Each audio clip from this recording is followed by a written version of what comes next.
The cardiac conduction system consists of the following components: the sinoatrial node, or SA node, located in the right atrium near the entrance of the superior vena cava. This is the natural pacemaker of the heart. It initiates all heartbeat and determines heart rate. Electrical impulses from the SA node spread throughout both atria and stimulate them to contract. The atrioventricular node, or AV node, located on the other side of the right atrium near the AV valve. The AV node serves as electrical gateway to the ventricles. It delays the passage of electrical impulses to the ventricles.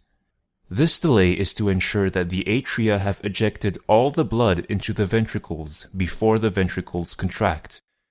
The AV node receives signals from the SA node and passes them onto the atrioventricular bundle, AV bundle, or bundle of His.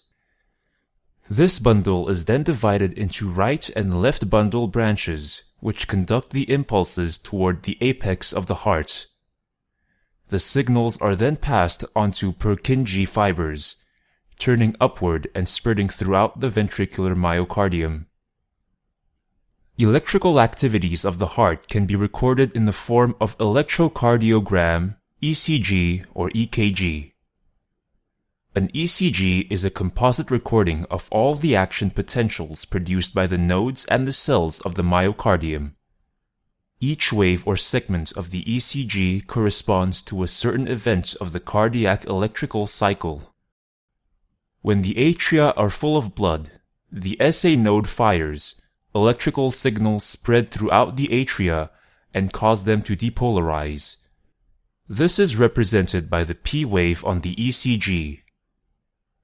Atrial contraction, or atrial systole, starts about 100 milliseconds after the P wave begins. The PQ segment represents the time the signals travel from the SA node to the AV node. The QRS complex marks the firing of the AV node and represents ventricular depolarization. Q wave corresponds to depolarization of the interventricular septum. R wave is produced by depolarization of the main mass of the ventricles. S wave represents the last phase of ventricular depolarization at the base of the heart. Atrial repolarization also occurs during this time, but the signal is obscured by the large QRS complex.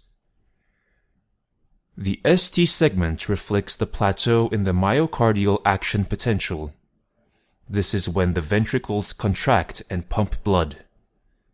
The T wave represents ventricular repolarization immediately before ventricular relaxation, or ventricular diastole. The cycle repeats itself with every heartbeat.